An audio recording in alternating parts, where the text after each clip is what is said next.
Hello, everyone, and welcome to the Mindscape podcast. I'm your host, Sean Carroll. And a few months ago, I went on Twitter and took a brave contrarian stance that empathy is a good thing. Many people, of course, would agree with this automatically, but many other people have read a book by today's guest, Yale psychology professor Paul Bloom, which is entitled Against Empathy, which I admit is a completely awesome book title. And Paul and I actually discussed this on Twitter. He's an extremely reasonable, thoughtful guy, and we do, in fact, disagree. His point is that empathy, the ability to think about things from someone else's point of view, to put yourself in their shoes, sounds good, and maybe it makes us nice people on a personal level, but it gets in the way of being rational, moral thinkers. We tend to empathize with people close by, with people like ourselves, rather than being purely rational about how to be the best people, how to live in the world correctly. I, on the other hand, tend to emphasize the fact that people who think that they're being rational will often take things into account that make perfect sense from their point of view, while perhaps not paying as much attention to things that are front and center to people who are living very different lives than them.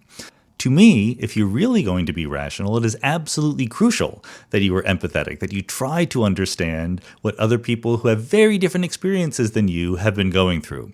So Paul and I talk about this on the podcast. I don't think we are necessarily coming to any agreement, but on the other hand, I don't think we disagree that much either. We're trying to emphasize different aspects of a problem. And Paul's an extremely interesting guy. I think you'll get a lot out of this conversation, and hopefully we'll all be more moral and good to each other at the end of it. So as always, please check out the Mindscape webpage at preposterousuniverse.com/podcast, where you'll find links to Patreon and PayPal, and keep the podcast going. Also, you'll find transcripts, so you get to see all the words, and you can even search through all the archives to see what cool stuff previous Mindscape guests have said. And with that, let's go.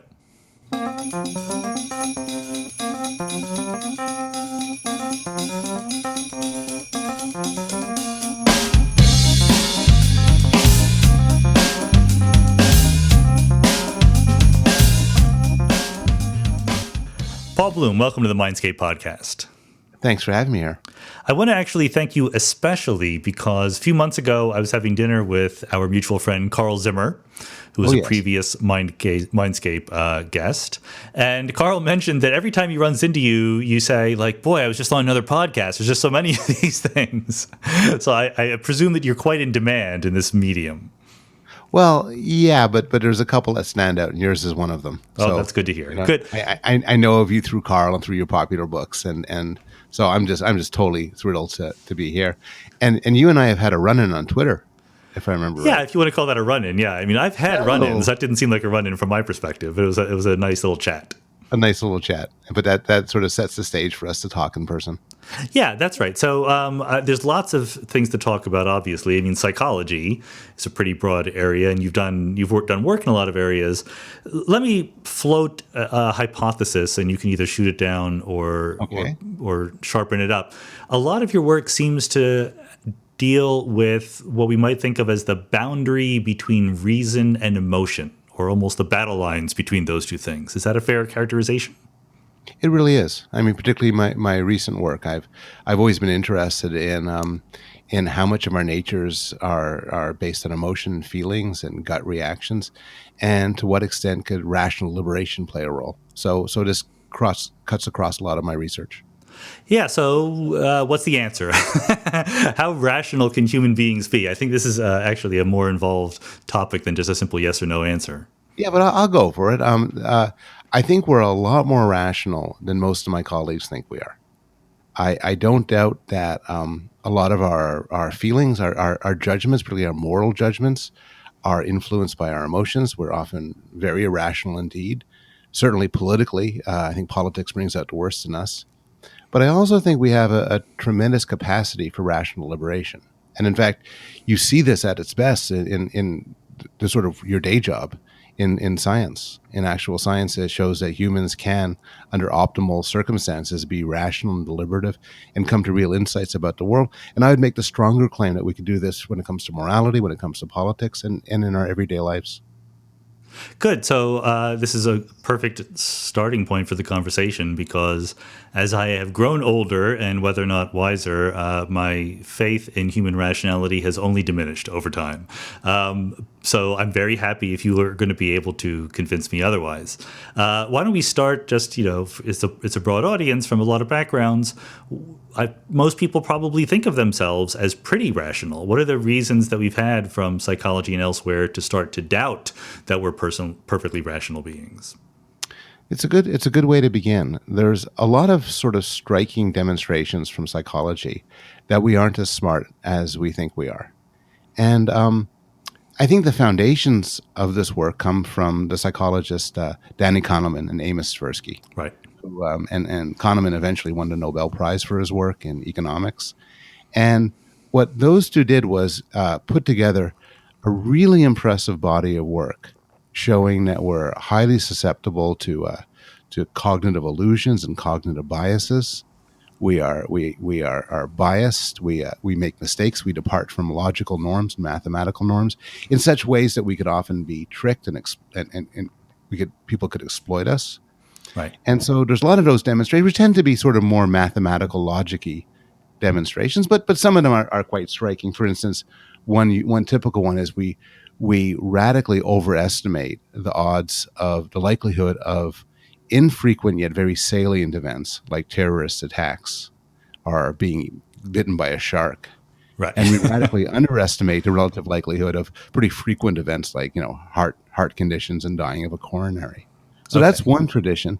And then the second tradition is more recent and is associated with people like Jonathan Haidt, who argue when it comes to our moral reasoning and political reasoning, we might think that we have arguments. You might think your views on abortion and the death penalty and Donald Trump are because you're a deliberating being, but there's a lot of demonstrations suggesting that actually your views on these things were determined by other factors, and the reasons you give are after the fact justifications. So that's why a lot of my colleagues are skeptical about the power of reason. Yeah, I think that fits in with the very first episode we had of Mindscape, where I talked to Carol Tavris, who's a social psychologist who has done some work on cognitive dissonance. And, she wrote a wonderful book with Elliot Aronson called Mistakes Were Made, But Not By Me, all about how we justify the decisions we make. And even if the making of the decision was rational, the justification of it would go forward whether or not that original decision was rational.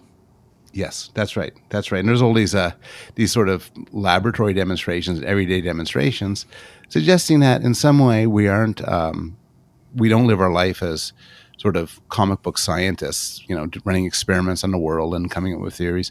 Rather, we're kind of like, to use Jonathan Haidt's term, we're like lawyers. We have to explain something. We have to make a case for something after it happened. That's right. We have to justify it. And in fact, in the science fiction realm, we caricature Mr. Spock and Commander Data and the examples of people without emotions, perfectly rational, or they're always the ones learning from we human beings because we're wise and we have our gut instincts and our emotions are very helpful. Yeah, I mean, science fiction, I think even good science fiction really bungles emotions. So you capture one part of it, which is somehow Data and Spock are fatally flawed in some way, which they need to touch the spark of emotion that only a Captain Kirk has, that humans have.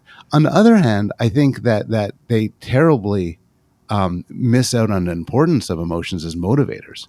If Spock and Data really had no emotions, why would they get out of bed? Why would they do things? Why would they? Why wouldn't they just sit in a lump in a fetal position and think thoughts?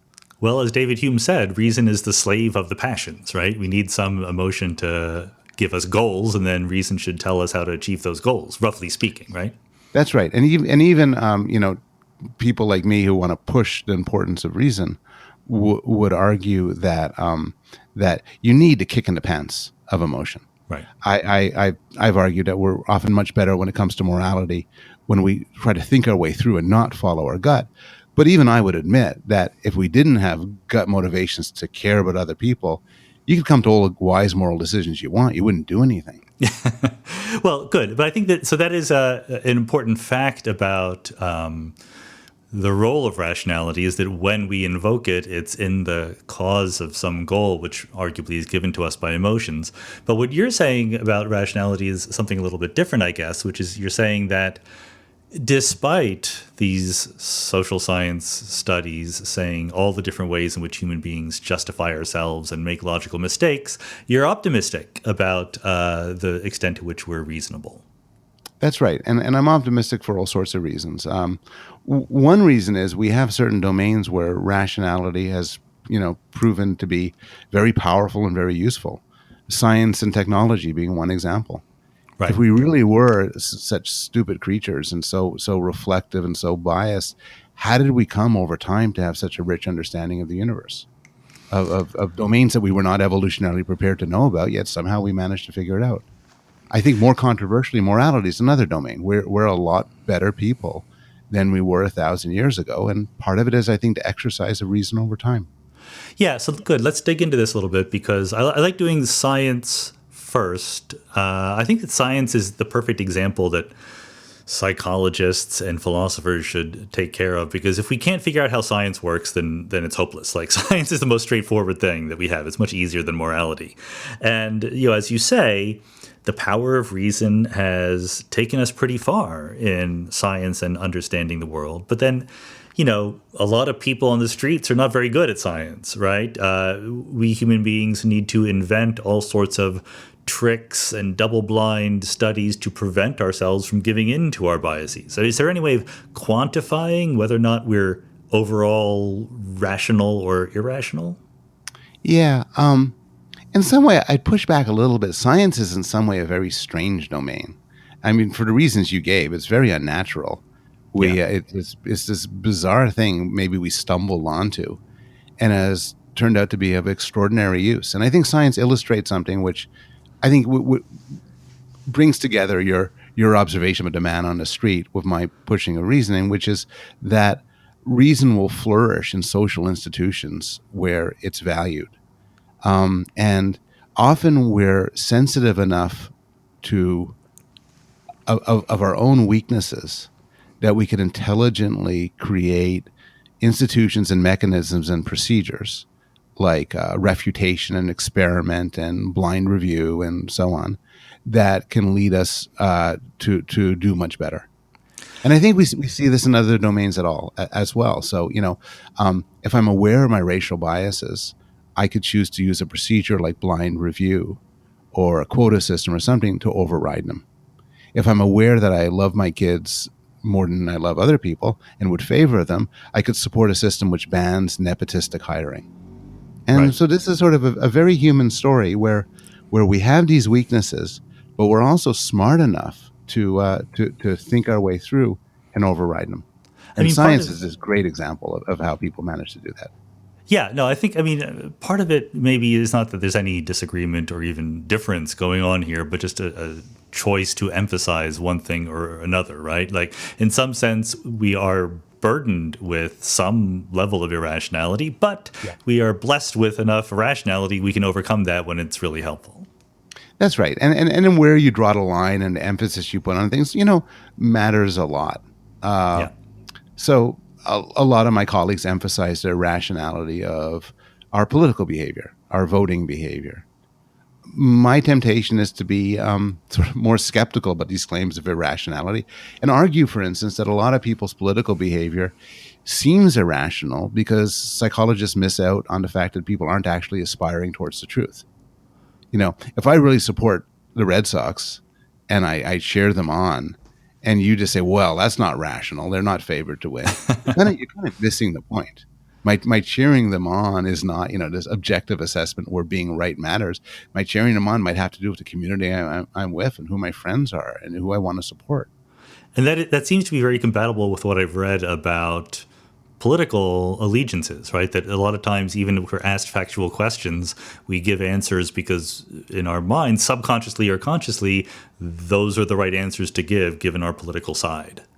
That's right. So you take somebody who has a view, left or right, say about climate change, and you say, oh, well, isn't it crazy this person doesn't know what they're talking about and they just have the view that other people have?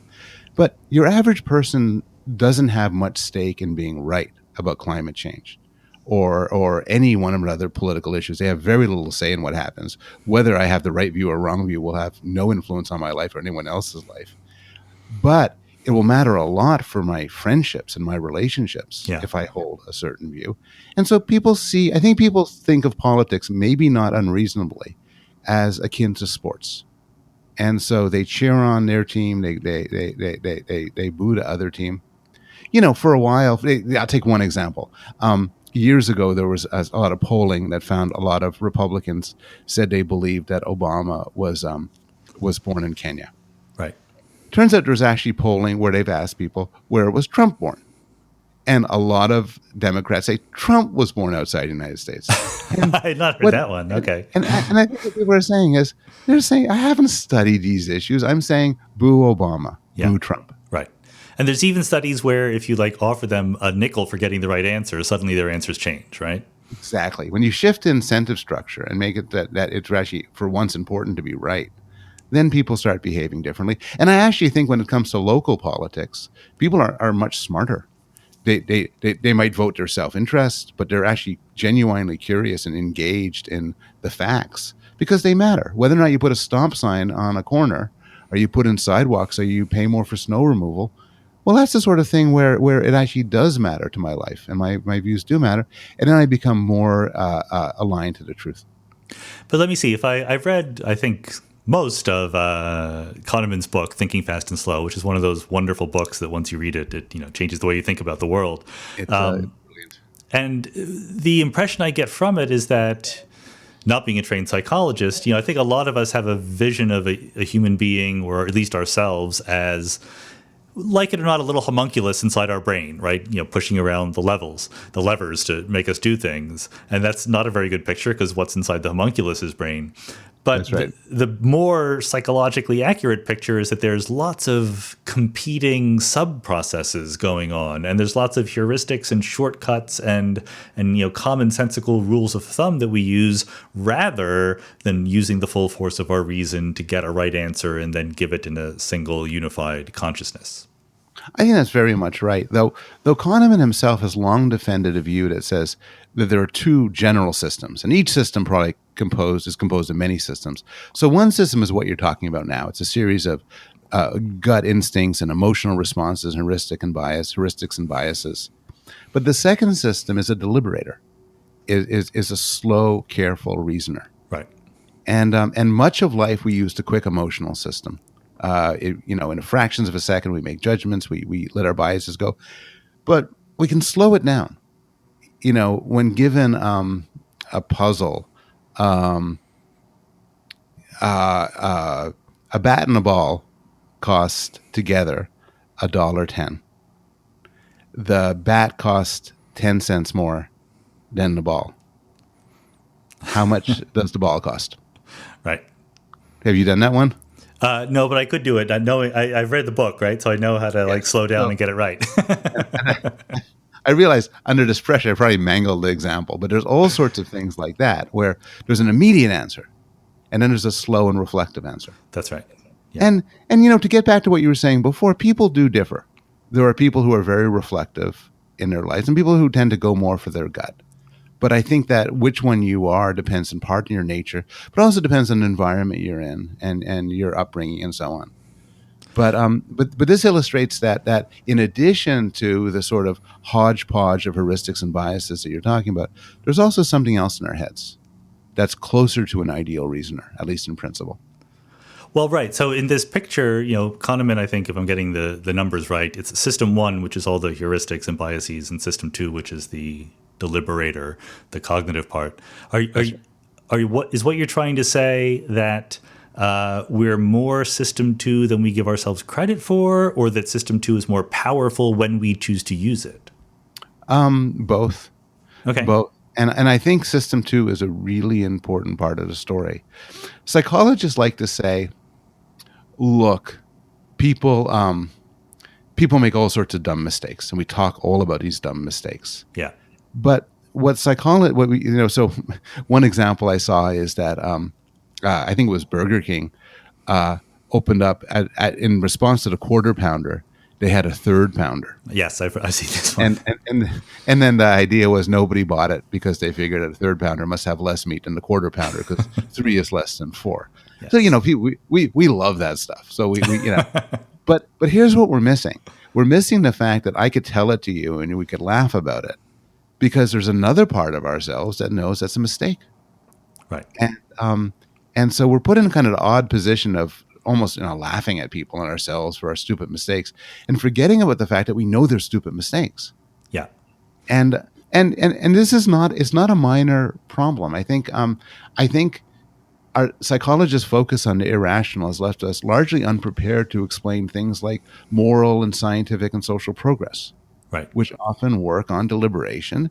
And even if system 2, the rationalizer, only works 1% of the time, it's a very important 1%. Sure. And is this pushback that you want to give, the pro power of reason kind of thing? Is that based on studies or experiments that you're doing, or are you just sort of surveying the existing art there? So in my own work, I've been most interested in this in the domain of morality, and the basis for my critique of my descriptive claim is we're capable of moral reasoning much more than many of us think. And then my normative claim, my claim at how we should live our lives is we really do better as we're better people, morally better, when we rely on our reasoning rather than our gut feelings. Yeah. And so in my other work, I've sort of argued against that emotions like disgust lead us morally astray. More recently, I've argued this about empathy. Arguing that empathy often leads us to make bad and immoral choices. And the basis for my argument is to some extent philosophical, arguments and examples from philosophers showing the limitations of empathy, and to some extent experimental. There's some very clever experiments by Dan Batson and many others illustrating in very sharp terms how relying on our feelings leads to terrible and immoral mistakes. Right. Yeah. So that's you wrote a book against empathy, one of the great titles of the history of books. Thank you. I have some ambivalence about my title. It catches people's eye, but it's had no end of trouble. It took me a while to learn the lesson of being an author that the purpose of the title is not to summarize the book. It's to sell the book, to get to people to read it. And I think that it worked for your book. Yes. The purpose of my title seems to be to provoke people to send me unhinged emails. Well, I'm sorry to hear that. Yeah, that's too bad. But if they do that after buying the book, then their job here is done. On balance, I don't regret it. Good. So I do think so. This is where we started to disagree on Twitter, and I think we still disagree. But again, I'm going to be open up here to you changing my mind once and for all. Same here. Tell me, let's be systematic, how you define empathy and why you think that we give it too much credit. Yeah, I mean, one of the worst things about this topic is I'm forced to start in the most boring of all ways by defining my terms. Yeah, I know. Because people use the term empathy in all sorts of ways. And a lot of people think empathy just means goodness and kindness and morality. Right. And if they're using the term that way, I'm not against it.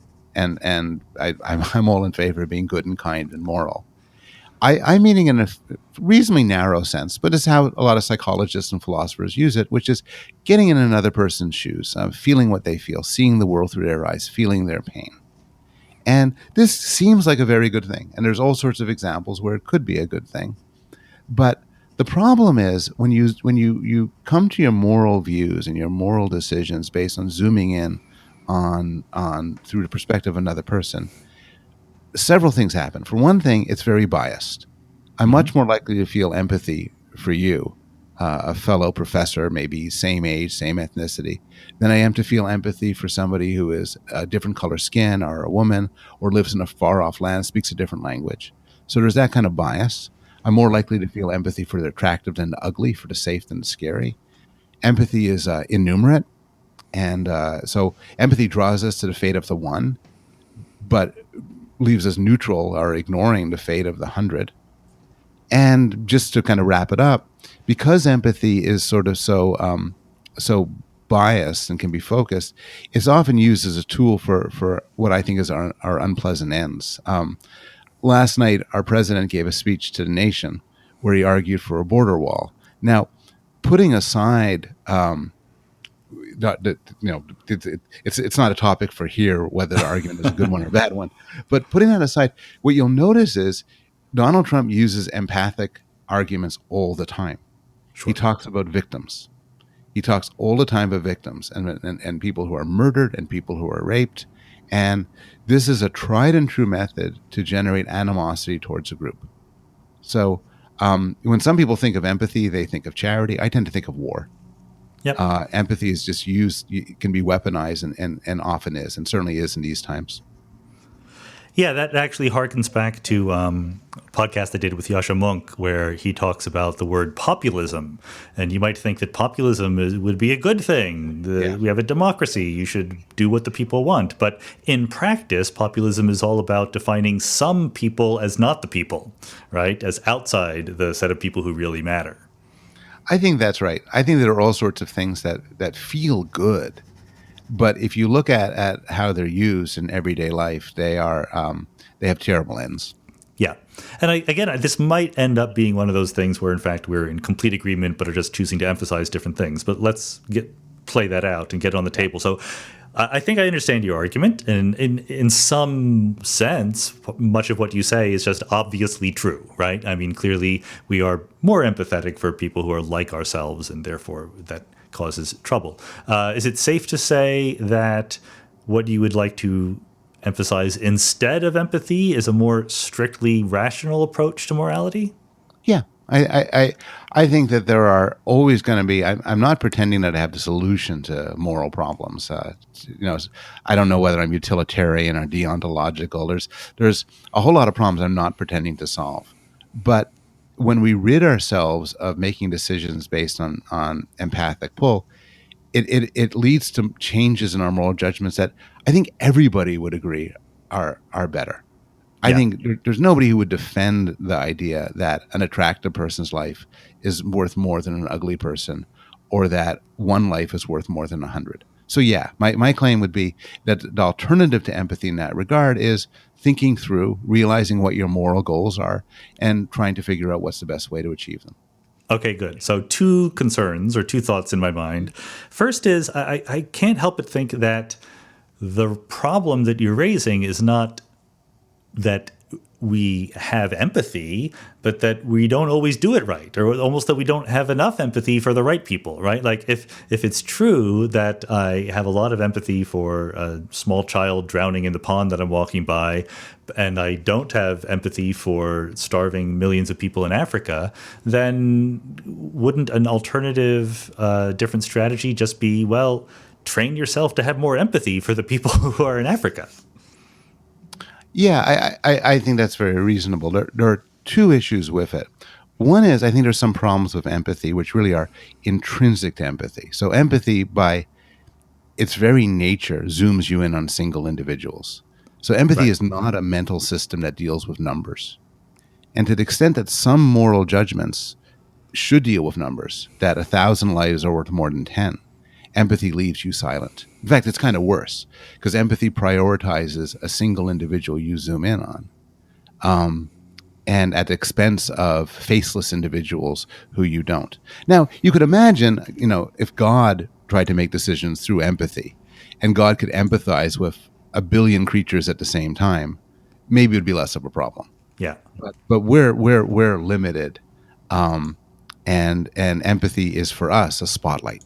And spotlights shine brightly on spaces, but they have their limits. And then just the second point is, it's true if we could apply empathy in an unbiased fashion, it would be many of the problems I'm talking about wouldn't arise. But we can't.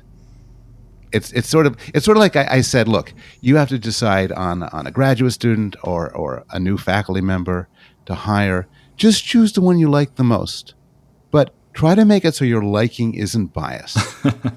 Well, if your liking wasn't biased, if your liking was fully on the merits, then liking is a good measure. But that's not how people work. You're going to like somebody who kind of is charming and acts and is interested in you, and it comes from a similar place.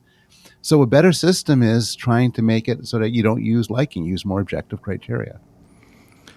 Right. I mean, in some sense, we started with this discussion of the relationship between reason and emotions, and how emotions sort of provide a starting point for reason to then say, okay, here's our program, let's carry it out.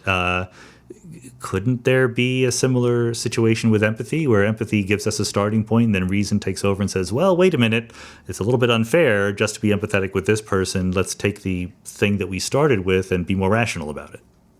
It could. I mean, empathy could be a spark for good actions. You could see somebody suffering, feel their pain, and then move to help them. And your helping them could be mindful of other people. It could be respectful. It could have none of the problems I worry about. I don't doubt that that could happen.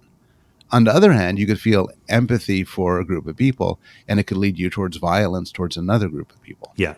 No, I think that the point that you make, that empathy tends to be singular, that it's easier to have this response with a person with a face and a description and so forth. That's a very good point, and that's there are very few sensible moral systems that say that should be our motivation. That's right. That's right. So I sometimes, people say, well, are you pushing, a Peter Singer-like consequentialism, or is there a certain moral position? And I have my biases, but to see that empathy leads you astray, I think you could make the case that no matter what your morality is within a certain reasonable range, you say, hey, that's not the right way to do it. Right. But, to go back to your point, you're entirely right. And I would happily concede that empathy could spark you towards good moral actions. So too for anger. Anger is a very interesting emotion. Anger sometimes gets a bad rap, and I think we could do better than be motivated by anger. But anger at an injustice could really motivate you to do really good stuff as well.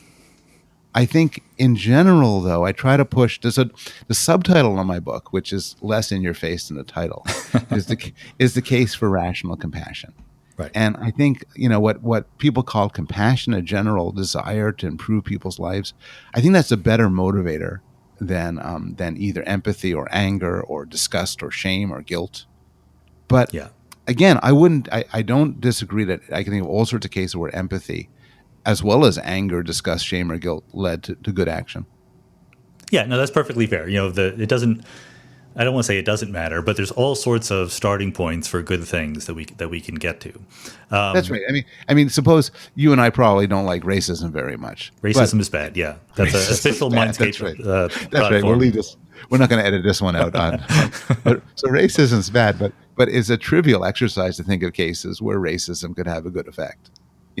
If you think, for instance, if there's a horrible politician and somebody uses racist appeals to keep anybody from electing this horrible politician, and as a result, the world is so much better, well, racism did some good. That's right. But still, you'd say, yeah, but in general, it's a bad way to do things. It's not sort of attuned to morally relevant features that you want to focus on.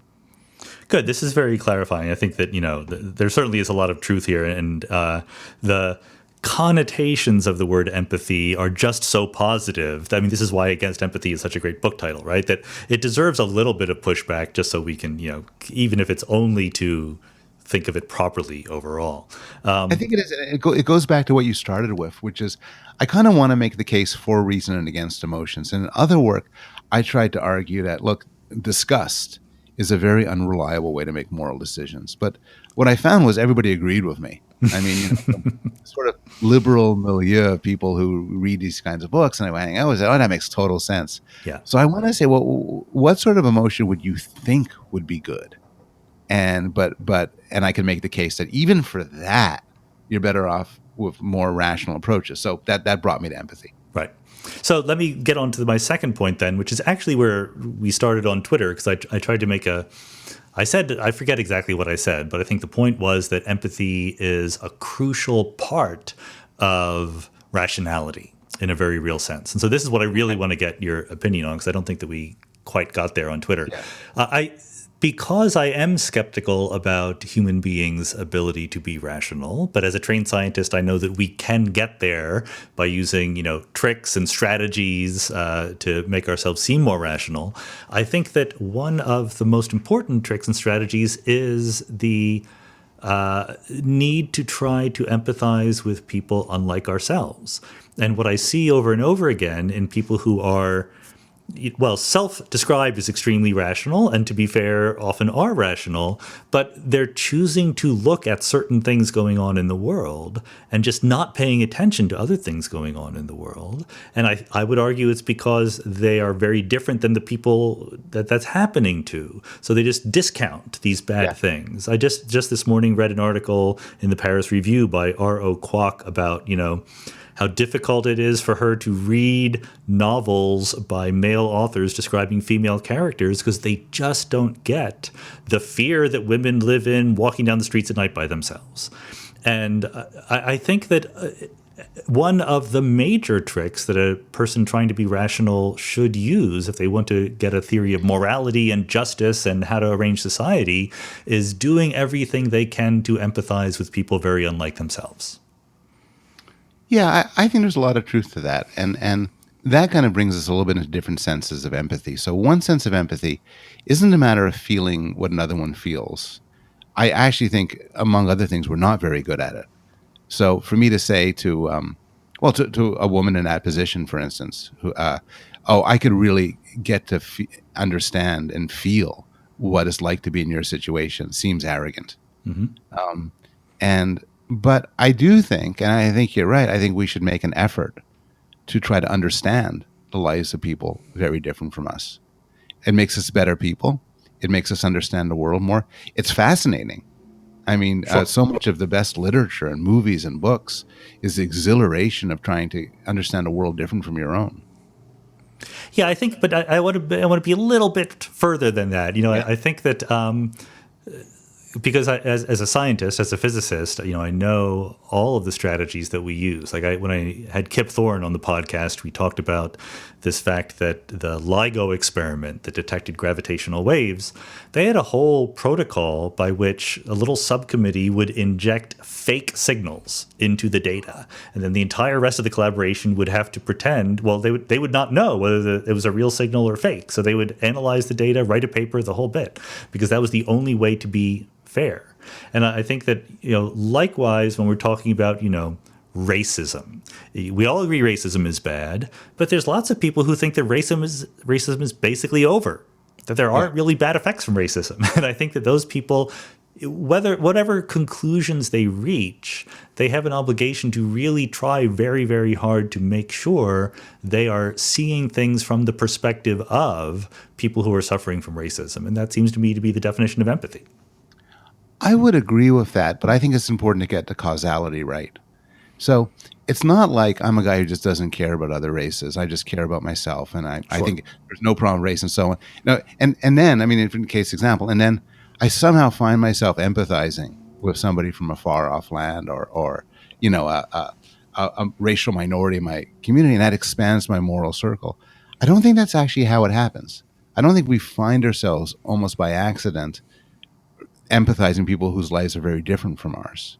We're often very good at keeping our empathy closed in. I think what happens is people come through rationality and other means to a broader worldview, a more cosmopolitan view, say. And then, because of this, they choose to empathize with others and try to understand the lives of others. Good. And, I hate to be too agreeable, but I do think if I'm in suppose I'm running a diverse lab with people with different backgrounds. I might have a fundamentalist Christian. I might have someone who has a severe hearing disability and so on. In order to run this well, with both practically and also trying to be a good person, I should try my best to know what it's like to be these other people. I do think, though, that the best way to find out isn't to go through some empathic exercise. It's mostly usually to ask them. I mean, that's always very good advice. I agree. I think there's somewhat of an arrogance to say that somebody like you or somebody like me could feel what it's like to be in a very different situation. We try. There's a pleasure in trying. That's what literature, movies, and so on. But if I really want to know what it's like to have, a severe disability or come from a very different culture or be a fundamentalist in a very secular society, I don't think empathy itself, in the sense of sort of gritting my teeth and trying to put myself in a person's shoes, is the way to go. I think what you do is you talk to the person, you treat them as and you come to conclusion at the end, maybe say, look, I'm actually not going to end up knowing what it's like to be a woman in a sexist society. I'm really not. I'm never going to really feel it. But I could listen to people in that situation, talk to them about what's fair, what's decent, what satisfies principles of justice and morality, and follow that. So maybe I am actually being disagreeable. I would argue that somebody with no capacity for empathy in any interesting sense, who was willing to listen to people, and who honored principles of justice and morality and fairness, could be like a great moral person, and could do very well in the world. While someone who really wanted to feel what it's like to be other people, I actually think is running all sorts of sort of moral and practical risks. Good. Actually, I love that. Even though that's just sort of a final emphasis, I think that really crystallizes what I take to be the heart of what you're saying, that I am very happy to agree with. It's interesting, the thought experiment of someone who had no empathy. I could agree that as long as we somehow gave them the right moral starting point, they could be a very moral person. And then I would say, just to be troublesome about it, that since none of us are that person, and we do have empathy, and we do have other emotions discussed, and tribal identification and so forth, that empathy, that the combination of rationality and empathy aimed at the right people is a crucial tool in overcoming our first, most primitive instincts. There you go. Well, that's not bad, actually. I could get behind that. The book's long been out, so I'm willing to concede some points. But let me put it this way, and I'm curious whether you'd agree or disagree.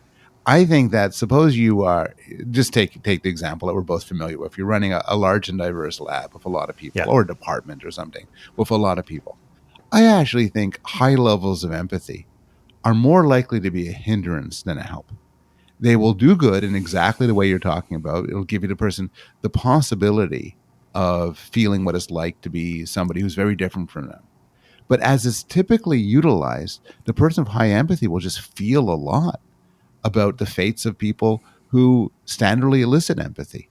It takes a lot of effort to shift empathy from the usual targets and focus them to people who aren't the usual targets.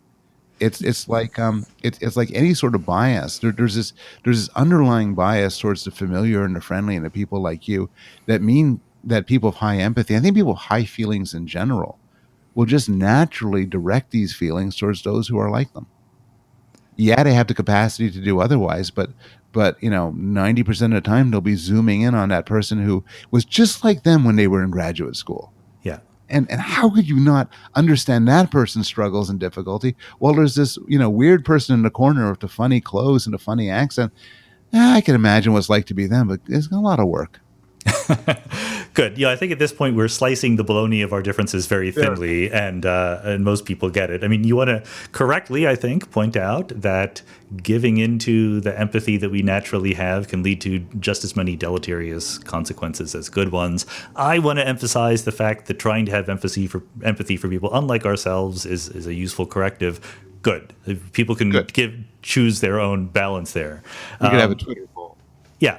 But you're not done. You're not done writing books. You're moving on to other things. I've noticed that you're interested in cruelty these days. I'm very much hoping that the sequel to Against Empathy will be In Favor of Cruelty. That would be a great book title.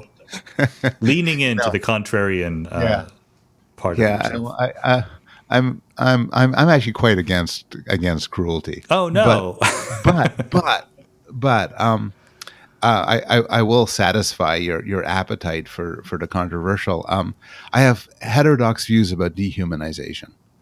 Right, which is good. So maybe maybe my book could be in favor of dehumanization, or at least dehumanization is not the problem you think it is. Yeah, so, and it's related to the empathy thing, right? It's putting ourselves in the shoes of somebody else, and now you're sort of turning that on its head a little bit. How do we perceive or think about the people who we're not being nice to? That's right. So it stems from my empathy work, which is a really sensible challenge to me. Is look, if you didn't have empathy, you wouldn't really fully see the humanity of other people. And when you don't see the humanity of other people, they argue, you dehumanize them. You don't think of them as fully human. And once you do that, that's terrible. That's morally terrible. So Right. so if you really know what it's like to be another person, you really feel what it's like to be them, you treat them as full humans, you have to treat them with respect and love. This is the And I think conventional point of view, that's the right? conventional view. And I think every word of it's wrong. Good. Um, I'm dehumanizing is awful. If to treat somebody as less than human is to make a moral and factual mistake. But I've been convinced by a lot of people, really smart thinkers on this, like Quayme Anthony Appiah and Kate Mann and others, Uh-huh. that some of the worst things we do to other people um, are in full recognition of their humanity. So, Right. so Which is this a is the very case. depressing conclusion, I have to say. It's a But very depressing conclusion. The dehumanization thesis is so cheerful. yeah, It basically says, look, all the evil in the world, it's based on a mistake. People are confusingly think the Jews or the blacks or the gays or the women aren't fully human. Once they come to their senses and realize that they're real people, then all this cruelty and nasty stuff will go away.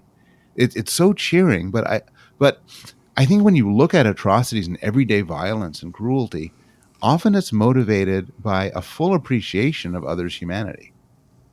So, so there's all sorts of case studies. Kate Mann makes the case um, regarding gendered violence, like domestic abuse of women by men, and she says, look, when this guy hates women or or beats up on his spouse, it's not that he's thinking of them, oh, they're non-human.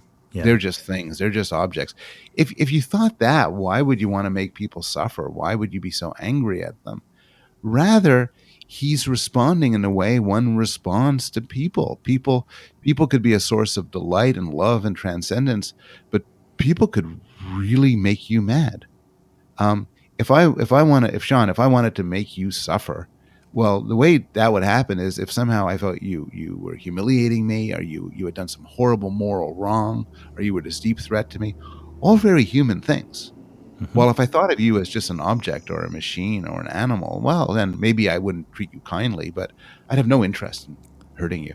Yeah, we don't go out of our way to abuse chairs and tables, right? We go out of our Exactly. way to abuse people. Exactly. Now again, dehumanization is terrible because we also don't go out of our way to treat chairs and table with any respect or any kindness. So, Right. so a lot of mass exterminations often say, well, they're just vermin. Yeah. But torture, degradation, humiliation, both at sort of the atrocity level, but also the individual level, seem to involve the supposition that you're dealing with people. And there's some laboratory work on this, finding that sometimes when you view somebody as morally wrong, a morally bad individual, you exaggerate their human traits as if to make it sort of their evilness more salient and to give you more of an invitation to hurt them. Can you give me an example of that? Yeah, this is work by Tage Ray and his colleagues. Very nice research where you give people scenarios where you you ask them to do different things to people. It's all hypothetical, pen and paper stuff. So in one condition, you say, "What if I gave you a large sum of money to break this guy's thumb?" Right. And in another condition, so imagine that. Imagine so much money you can't help but do it. And then another condition is this guy is a serial rapist. Give great detail. Now, suppose you decide on this grounds to break his thumb. Um, if you're willing to do it, it shifts your feelings towards him in different ways. So, if you're hurting him as instrumental, you'll tend to dehumanize him. You'll say, "Ah, it doesn't matter. He's not much of a person anyway." Hmm. But if your hurting of him is sort of moralistic, and Ray does studies moralistic violence, you tend to accelerate his human traits. Similarly, if you want to get somebody to hurt somebody for money, you'll do better by saying, "Oh, they're just a thing. They don't feel much." Yeah. But if you want to get somebody to hurt somebody else in response to something that person did, if you focus on their moral traits, you'll do better. So, you know, and again, this has political resonance.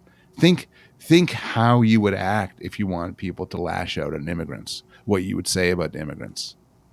And it depends the sort of, if you want them to ignore the immigrants or just treat them as dispensable or disposable, you'd say one thing. If you wanted them to really hate them, you would say another. Right. And so what does this teach us about human psychology? I mean, in some sense, is it a little bit too glib to say we don't want to go around hurting people? So if you know, just for instrumentally we're paid money, we want to dehumanize them. But there's this countervailing punishment reflex or cruelty reflex. Punishment, moralization. A lot of people pointed out that when we're cruel to one another, we don't tend to think of ourselves as villains. We don't say, "Oh my God, I'm such a terrible person for wanting that person to suffer." Rather, we're often proud of ourselves. We think of ourselves as moral agents. You again, you see this in the political realm. You see the incredibly. Yeah, I'm on Twitter a lot, too much, but this well, it's an experimental lab for cruelty. You know, it's a good place as any. It's all data. And you see the extraordinary nastiness directed towards some groups of people against other groups of people. Because they're, you know, people, the hatred directed towards, I don't know, social justice warriors on the one hand versus, you know, men's rights activists on the other hand. Right. And the people directing this hatred and cruelty don't think, God, I'm such a terrible person for doing this. Rather, they're proud of themselves. Yeah. Because, you know, Harvey Weinstein or Donald Trump or Bernie Sanders, whoever their target is, they have it coming. They're bad people and they have it coming. And what this suggests is, in general, and which I think is true, is that our moral feelings towards other people have multiple consequences. It drives compassion and love and kindness. It also drives cruelty and reprisal and punishment.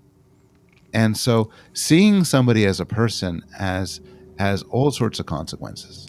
Yeah. Is it so? Do we conclude that in some sense we have natural tendencies, proclivities toward reward and punishment with respect to other people? We think some people should be rewarded, some people just should be punished. That's the right, valorous, just thing to do. We do, and I think this is universal. In my own day job, I've done work studies with children and babies, and we have research suggesting that by a child's first birthday, they have some moral intuitions. They distinguish good guys from bad guys. They favor good guys over bad guys. You look at about 18-month-olds. 18-month-olds will reward good guys and they'll punish bad guys by giving treats or taking away treats. A few years later, you get the emergence of so-called altruistic punishment, where they'll actually give up resources to make another one suffer. And there's big cultural differences in this, and it changes across in age and gender and society. But I think what you're talking about, the desire to reward the good and punish the bad, is actually part of our human nature. And it's not just, you know, casual cruelty to people we meet. It sounds like it has important implications for the criminal justice system, for example. It does. And so, you know, take one example. There's a lot of people who think victims' impact statements are wonderful things, where the victim talks about the trauma he or she has had, but the death of being raped or being assaulted, or the death of a child or something. And then the jury, you know, or the judge now, based on that, determines the punishment. And I could see, I know why people favor this. Giving the victim a voice is very powerful. But this seems to have all the worst features of empathy and our punitive desire. Right. So among other things, for instance, that means if a victim is an attractive, articulate person, there'll be a greater punishment towards the perpetrator than if the victim is ugly and sullen. Right. But so, yeah, this is very much along this theme of the relationship between reason and emotion, right? The victim statement is blatantly appealing to emotion, right? It's not saying, well, this person did the following things, so we'll plug into an algorithm and figure out how to treat them in the criminal justice system. It's saying, no, what they did is like really emotionally resonant, so they should be treated worse. And what you're saying is that's no way to run a justice system. I am. That's exactly right. Just like I think empathy is no way to guide who we're kind to, or what we do for charity, our punitive impulses, which often feed off of empathy, are a terrible way to run a criminal justice system.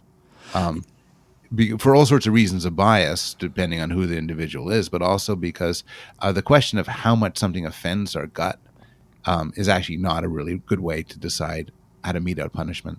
Right.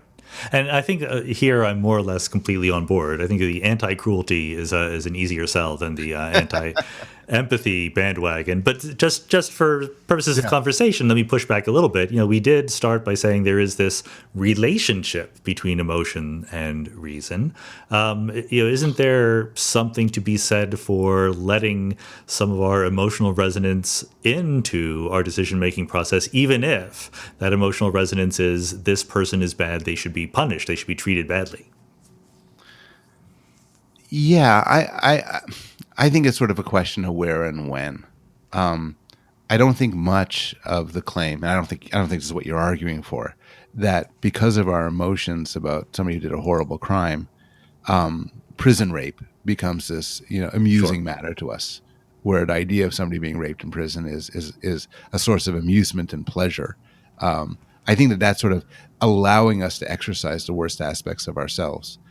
On the other hand, I'm not, I think you're raising an important point, which is, to have a rich life is to have a life that includes emotions, and emotions play an important role regulating our feelings towards others.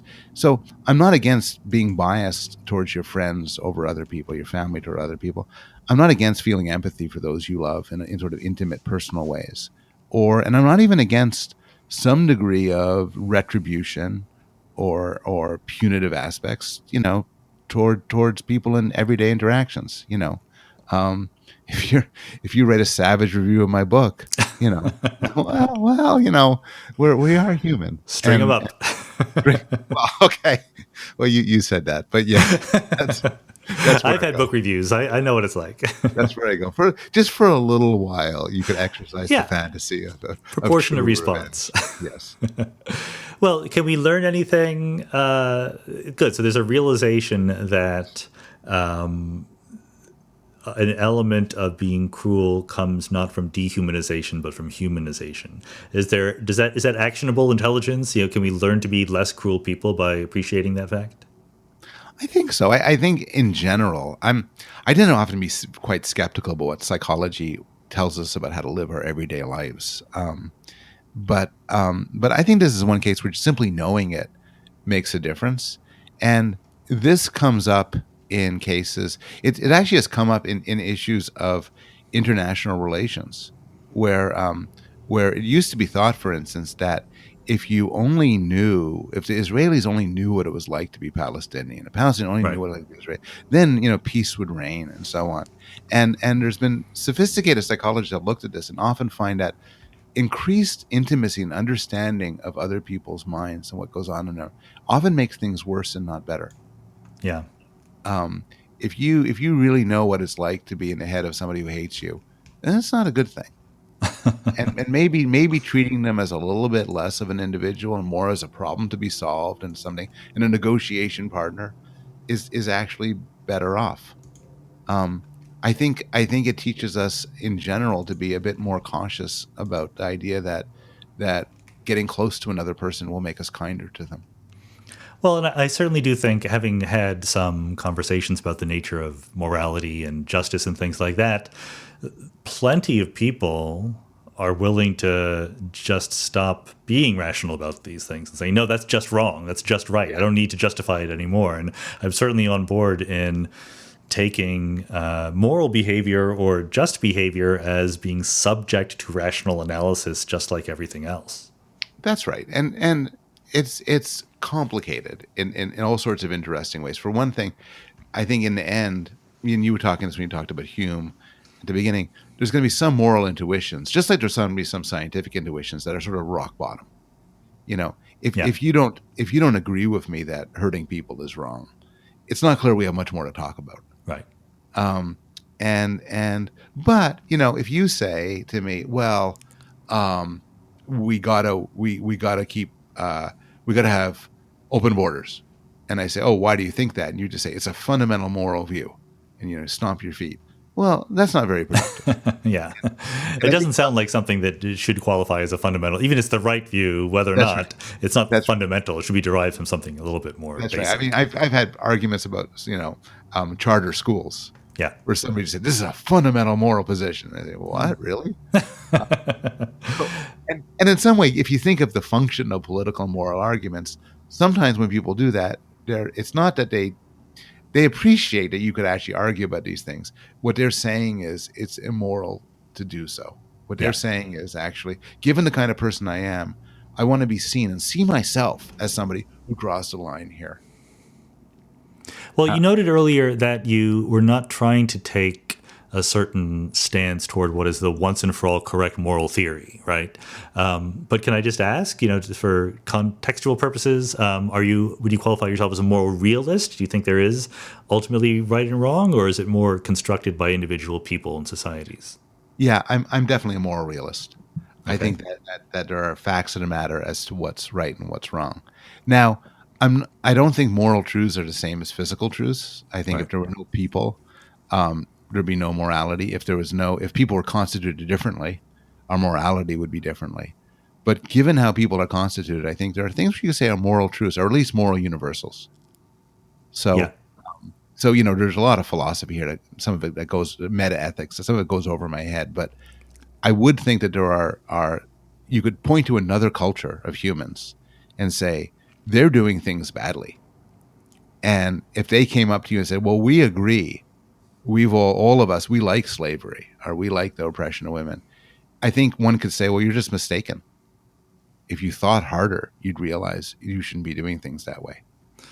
Yeah, it's tough to say because it's like you already admitted, it's not the same kind of mistake as if they thought that the Earth was the center of the universe, right? Like it's not a mistake you can disprove by doing some experiment.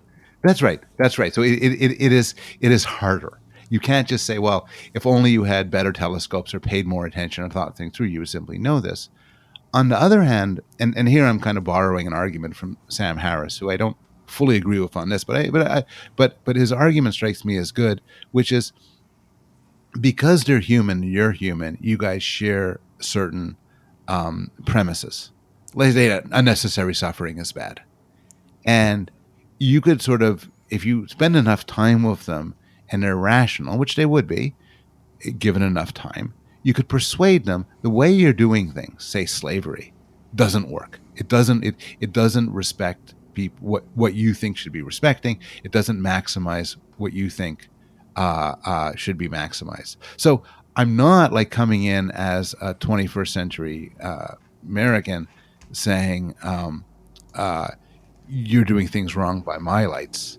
Rather, what I'm doing is I'm saying to them, say Nazi Germany or whatever, I'm saying you're doing things wrong by your lights. If you thought about this long enough, you'd realize that the way you're doing things violates your own intuitions of how it should be done.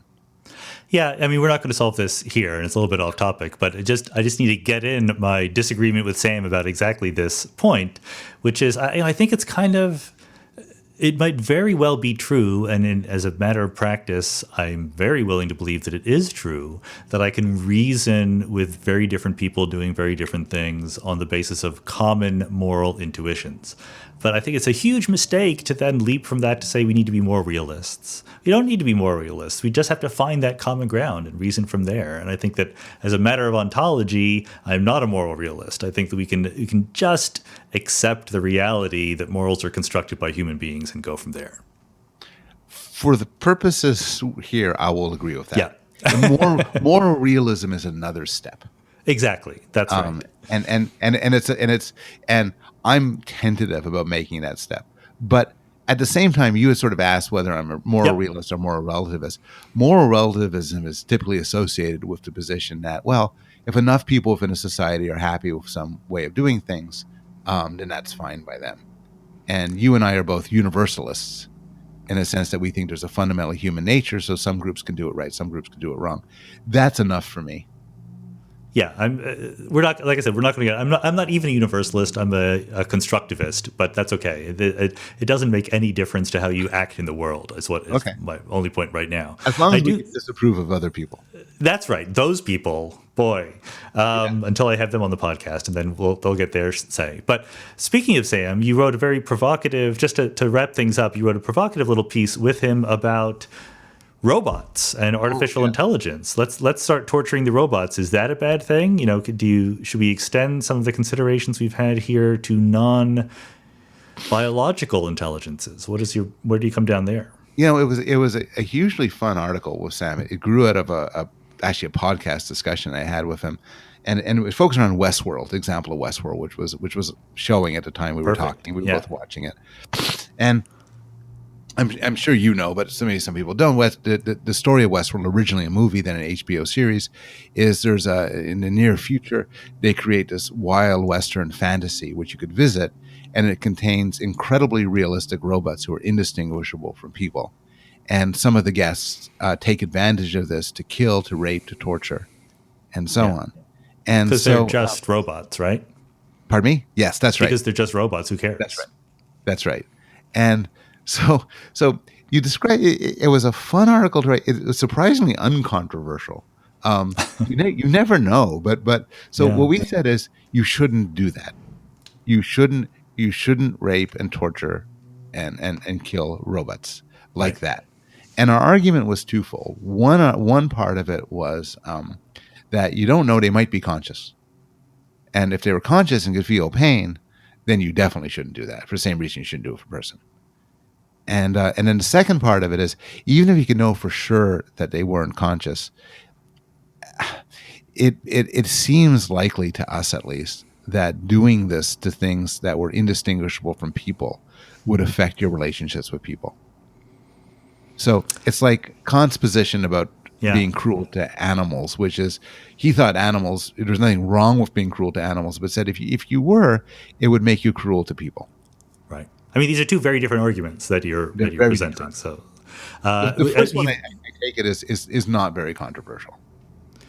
Yeah, but although you made me think that I really missed a chance when I interviewed David Chalmers on the podcast, because we talked about two topics which I consider to be more or less separate. One was the nature of consciousness, and the other is, can we live in a simulation?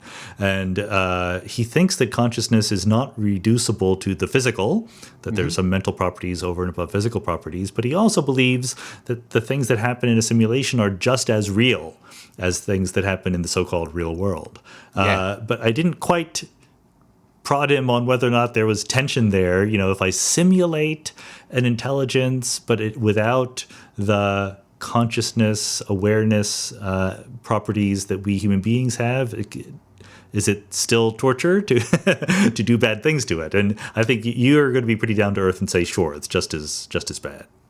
Yeah, I would say there's often a fact of the matter. I mean, if I don't know, if I put a happy face on my laptop and scream at it and try to verbally humiliate it, I'm just doing something foolish. I'm not doing something wrong.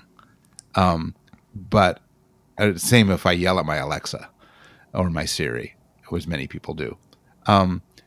But so there's a fact of the matter as to whether something's conscious or not. And then the second part of the argument is that even if it isn't, if it's perfectly, I'm sorry, my Alexa just spoke up.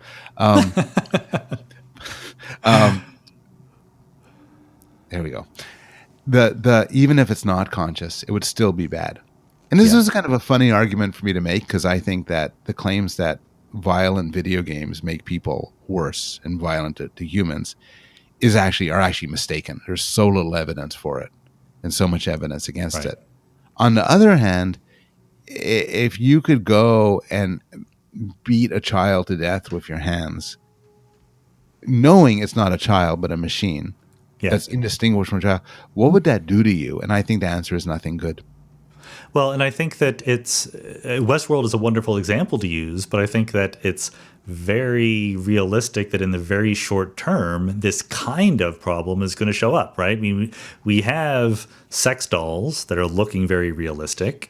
We have things like Siri and Alexa that can talk to us and express emotions, even if they're not conscious by anyone's definition, the idea that it seems to us just like we are torturing or harming something that is like a person is going to become frighteningly plausible. It is gonna happen sooner or later. The trend is going to go towards increasingly complex and realistic machines, including sex robots.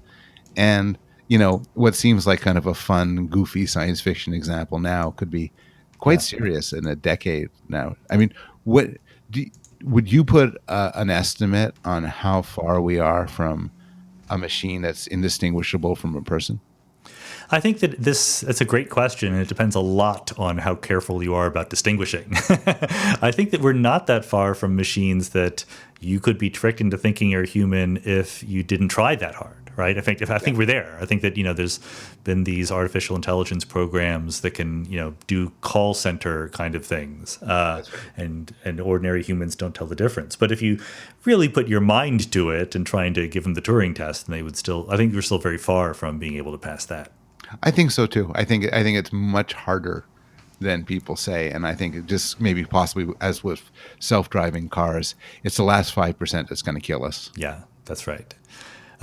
Good. So let's be nice to the robots. Let's be nice to each other, and let's empathize with some people in the right circumstances, and mostly be driven by our rationality. How about that? I think that's a fine way to end.